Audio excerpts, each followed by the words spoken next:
समुद्र की लहरें अंधेरे में धीरे धीरे उठ रही थी, जैसे किसी पुरानी पीड़ा को दोबारा जी रही हों। अरब सागर के किनारे बसा एक सुनसान गांव, द्वारका बीच, सदियों से एक रहस्य समेटे हुए था। मछुआरों की कहानियों में एक जलपरी का जिक्र था, जो रात के अंधेरे में समुद्र से बाहर आती थी और अपने गीत से लोगों को सम्मोहित कर लेती थी। लेकिन जो भी उसके जाल में फंसता, वह कभी लौटकर नहीं आता। एक नाव जो वापस नहीं आई। रमेश, एक अनुभवी मछुआरा, अपने बेटे आर्व और दोस्त अजय के साथ मछली पकड़ने समुद्र की ओर निकला था, लेकिन वह रात उसकी जिंदगी की सबसे भयानक रात बनने वाली थी। डैड, क्या हमें इतनी दूर आना चाहिए? बाकी मछुआरे कहते हैं कि यहां कोई विच मरमेड रहती है, आर्व ने घबराते हुए कहा। बेटा, ये सिर्फ कहानियां हैं। समुद्र में डरने वालों के लिए जगह नहीं होती। लेकिन जैसे ही रात का अंधेरा गहराया, समुद्र की सतह पर हलचल बढ़ने लगी। अचानक एक मध्यम सी मीठी आवाज हवा में घुल गई। Come to me, come closer, come in to the deep blue. Aarav और अजय के चेहरे का रंग उड़ गया। यह आवाज किसी इंसान की नहीं थी, बल्कि जादुई और भयानक थी। समुद्र के अंधेरे में अचानक नाव हिलने लगी, जैसे किसी ने उसे नीचे से खींच लिया हो। पानी में एक परछाई उभरी, लंबे बाल, चमकती आंखें और आधा इंसान आधा मछली जैसी आकृति। वह जल पड़ी थी। डैड, हमें वापस चलना चाहिए, आर्व ने डर से चिल्लाया। रमेश जब तक कुछ समझ पाता, जलपरी ने अपनी काली गहरी आंखों से उन्हें घूरा। उसके गीले होंठों से एक करुणामयी मुस्कान निकली, लेकिन उसकी आंखों में दर्द और उदासी थी। सच्चाई जो सबको हिला दे। अचानक जलपरी बोली, तुम भी मुझे छोड़ जाओगे, जैसे सबने छोड़ा। रमेश, जो अब तक हिल चुका था, साहस जुटाकर बोला, तुम कौन हो? जलपरी के आंखों में आंसू आ गए। मैं कोई शापित आत्मा नहीं, मैं भी कभी इंसान थी। मेरे प्यार ने मुझे धोखा दिया और मुझे इस रूप में छोड़ दिया गया। हर रात मैं इंतजार करती हूं कि कोई मुझे इस पीड़ा से मुक्त करे, लेकिन जो भी मेरे पास आता है, वह समुद्र के भीतर हमेशा के लिए खो जाता है। एक दर्दनाक अंत। अजय, जो डर से कांप रहा था, उसने नाव को तेजी से मोड़ने की कोशिश की, लेकिन जलपरी ने अपना हाथ बढ़ाया और अचानक ही अजय समुद्र में गिर गया। वह चीखा, लेकिन उसकी आवाज पानी में दब गई। रमेश और आर्व दोनों सन्न रह गए। जलपरी धीरे धीरे गहराई में समा गई और अजय भी लहरों में विलीन हो गया। सुबह मछुआरों को टूटी हुई नाव किनारे पर मिली, लेकिन न रमेश था, न आर्व और न अजय। द्वारका बीच पर आज भी रात के समय एक दर्द भरी आवाज गूंजती है, come to me, come closer, come in to the deep blue. और जो भी उस आवाज को सुनता, वह फिर कभी नहीं लौटता। समुद्र की लहरें अब शांत थी, लेकिन द्वारका बीच की रेत पर सिर्फ टूटी हुई नाव के निशान थे। रमेश, आर्व और अजय का कोई अता पता नहीं था। गांव वालों ने बस सुना था कि जलपरी की आवाज आखिरी बार गूंजी थी और फिर सब कुछ खामोश हो गया था। समुद्र के नीचे एक दूसरी दुनिया। आर्व की आंखें धीरे धीरे खुली। चारों तरफ गहरा नीला पानी था। उसे लगा कि वह मर चुका है, लेकिन फिर अचानक उसने अपने पिता रमेश को देखा। वह बेहोश पानी में तैर रहा था, लेकिन अजय अजय कहीं नहीं था। डैड, उठो! आर्व ने रमेश को झकझोरा, लेकिन तभी एक ठंडी रहस्यमयी आवाज गूंजी, अब तुम हमारी दुनिया में हो। आर्व ने पीछे देखा। वह वही जलपरी थी, लंबे गीले बाल, सफेद चमड़ी और बड़ी काली आंखें जिनमें सदियों का दर्द छिपा था। तुमने हमें क्यों पकड़ लिया? आर्व ने डर और गुस्से में पूछा। जलपरी के चेहरे पर हल्की मुस्कान आई। तुम्हारे दोस्त ने भागने की कोशिश की और समुद्र ने उसे ले लिया, लेकिन तुम दोनों अलग हो। शायद तुम ही मेरी मुक्ति का कारण बन सको। शाप की सच्चाई। रमेश ने धीरे धीरे आंखें खोली और घबराकर इधर उधर देखने लगा। जलपरी ने उसकी ओर देखा और कहा, सदियों पहले मैं भी इंसान थी, एक राजकुमारी, नैरा। मेरे पिता इस सागर के राजा थे। मैंने एक इंसान से प्रेम किया, लेकिन उसने मुझे धोखा दिया। उसने मुझे इस समुद्र में फेंक दिया, जहां जल देवताओं ने मुझे शापित कर दिया। जब तक कोई मुझे सच्चे प्रेम से नहीं अपनाएगा, मैं इसी तरह रहूंगी, आधी औरत आधी मछली। आर्व और रमेश एक दूसरे को देखने लगे। यह सिर्फ एक भूतिया कहानी नहीं थी, यह किसी की अधूरी मोहब्बत का दर्द था, एक आखिरी बलिदान। तो हम तुम्हारी मदद कैसे कर सकते हैं? रमेश ने पूछा। जलपरी की आंखें चमकीं।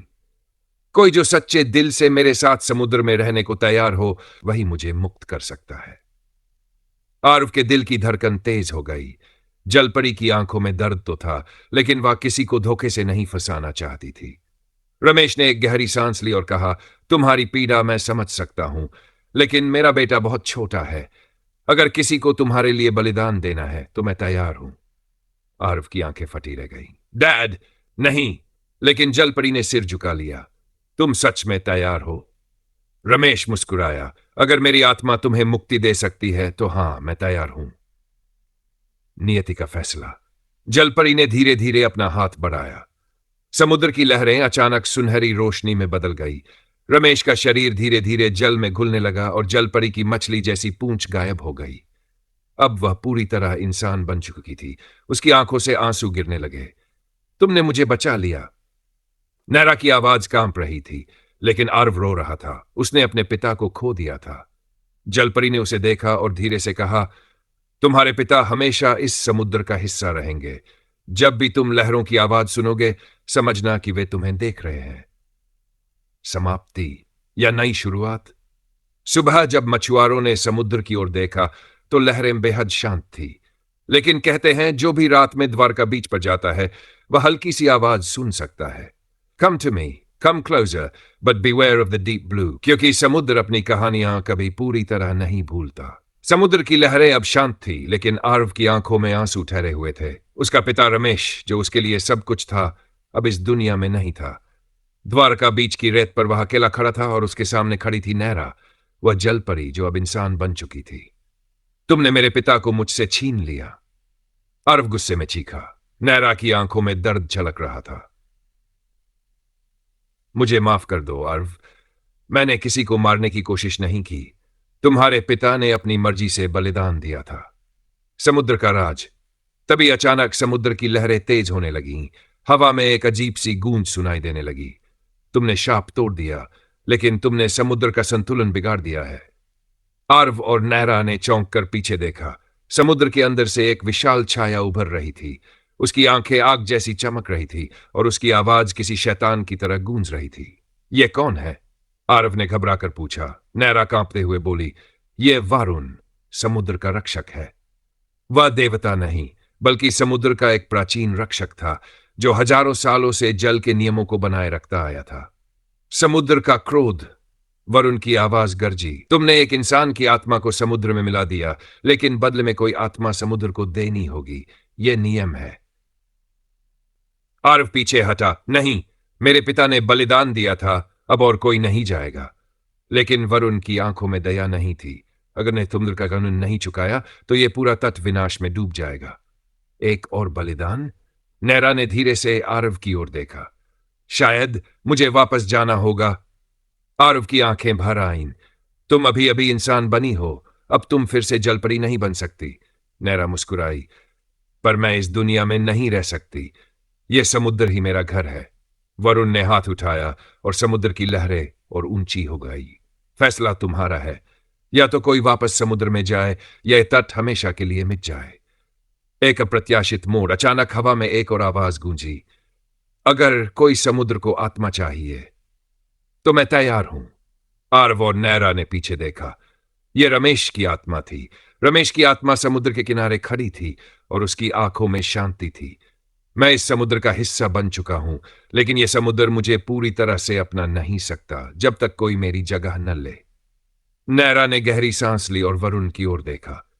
अगर मैं वापस जलपरी बन जाऊं तो क्या समुद्र शांत हो जाएगा? वरुण कुछ देर चुप रहा, फिर कहा, हां, लेकिन फिर तुम कभी इंसान नहीं बन पाओगी। नैरा ने एक क्षण के लिए आरव की आंखों में देखा। आरव का दिल तेजी से धड़कने लगा। नहीं नैरा, मैंने पहले ही अपने पिता को खो दिया है। मैं तुम्हें नहीं खो सकता। लेकिन नैरा धीरे से मुस्कुराई। आरव, कुछ बलिदान जरूरी होते हैं। तुम्हें जिंदगी जीनी है और मुझे अपने अतीत को स्वीकार करना है। और अगले ही पल नैरा ने समुद्र में छलांग लगा दी। अंत या एक नई शुरुआत? पानी में गिरते ही नैरा का शरीर फिर से बदलने लगा। उसकी टांगें फिर से एक सुनहरी मछली की पूंछ में बदल गई और उसका चेहरा धीरे धीरे समुद्र की गहराइयों में विलीन हो गया। समुद्र फिर से शांत हो गया। वरुण ने एक गहरी सांस ली और पानी में समा गया। आरव अकेला रह गया, अपने पिता की यादों के साथ और उस जलपरी की स्मृति के साथ जिसे वह कभी नहीं भूल सकता था। आज भी द्वारका बीच पर कई साल बाद भी जो भी रात में द्वारका बीच पर जाता उसे लहरों में एक धीमी सी आवाज सुनाई देती। Come to me, come closer, but beware of the deep blue. क्योंकि कुछ प्रेम कहानियां कभी खत्म नहीं होती, वे बस समुद्र की गहराइयों में हमेशा के लिए छिप जाती हैं।